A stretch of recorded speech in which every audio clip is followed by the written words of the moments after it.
بسم الله الرحمن الرحیم و صلی الله علی سیدنا محمد و آله الطاهرین.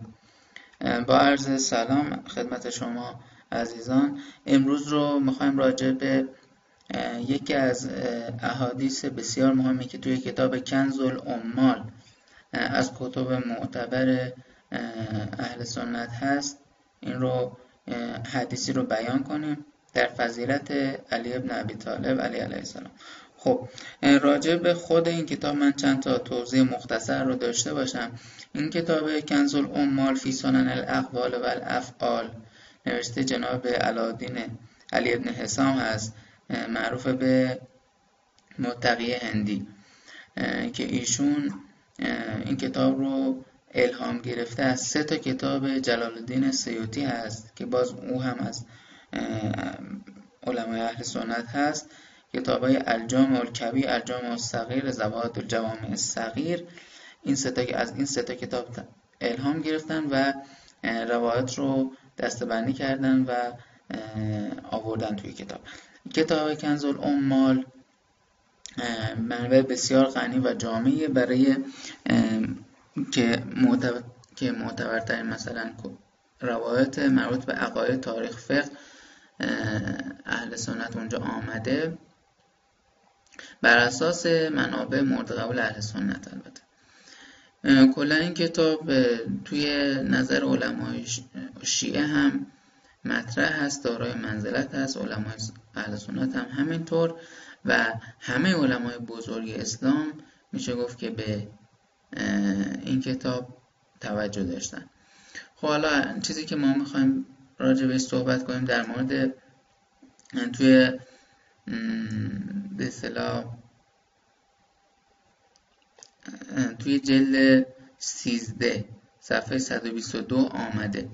خب میایم پایین. این آدرس اگه داشته باشید توی مرورگرتون، این سایت اگه باز بشه کتاب رو اینجا نشون میده. میتونید حتی از همینجا برید توی صفحه مختلفش، ولی میشه اینجا دانلود کرد، راحت تره.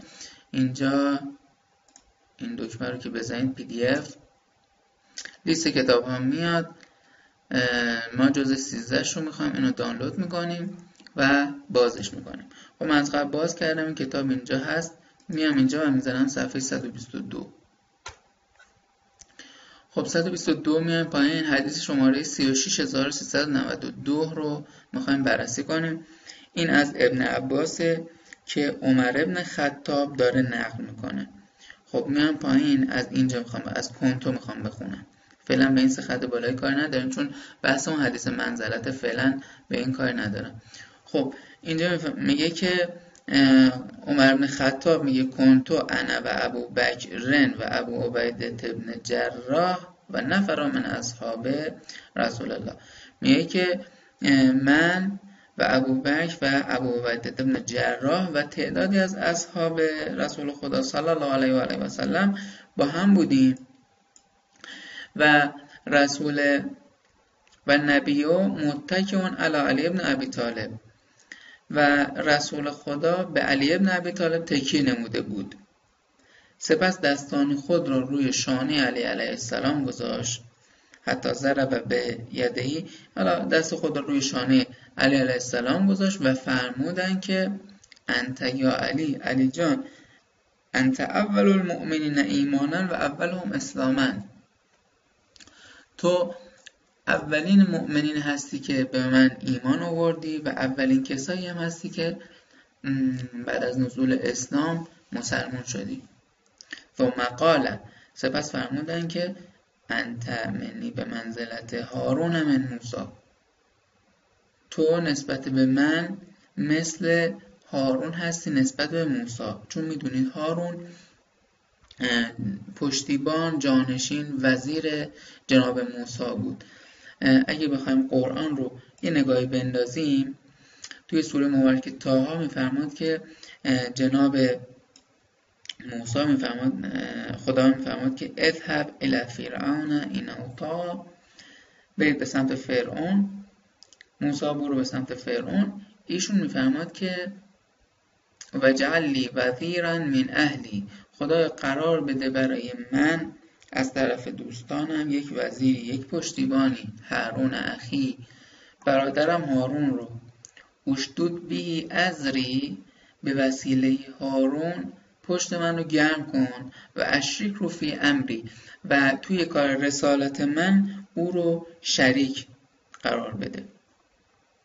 خب میدونید جناب هارون درسته جانشین حضرت موسی بودن و مثلا وقتی که حضرت موسی رفتن به کوه طور، هارون رو به عنوان جانشین خودشون قرار دادن توی مدینه که مردم مشکلات درست نکنن، اما نبی هم بودن. حالا اینجا توی این حدیث این قسمت نیامده، ولی توی احادیث دیگر هست که تو خود کتب اهل سنت که اینجا میفرماد که انت منی به منزل هارون من موسی، الا بعدش اینو میگن الا انه لا نبی بعدی، جز این که علی جان تو بعد از من پیغمبر نخواهی بود، جز این که بعد از من پیغمبری نیست، یعنی تو پیغمبر نخواهی بود. ولی تمامی ارتباطاتی که بین هارون و نسبتی که بین ایشون و جناب موسی بوده تو هم نسبت من داری. بعد ادامه میدن که وکذب علی من زعم انه یحبنی و یبغضک، و کسی که گمان کند من رو دوست داره اما بغض تو رو توی سینه داره، بدونه که به من دروغ بسته و سر خودش رو شیره مالیده. خیلی راحت ایشون این رو بیان داشتن. خب حالا جناب هندی خود ایشون تصریح میکنن که این روایت رو حاکم توی کتاب الکنی، شیرازی توی کتاب القاب و نیز ابن نجار این رو بیان کردن. یعنی حدیثیه که میشه گفت از اهم احادیث، از اهم کتب، توی اهم کتب اهل سنت آمده و ایشون هم اینجا نقلش کرده.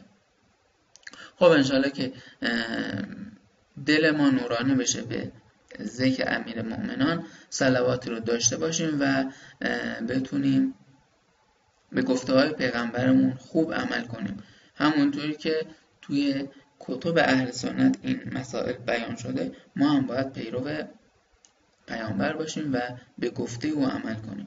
انشاءالله که روز خوبی رو داشته باشید. التماس دعا و خدا نگهدار شما یا علی.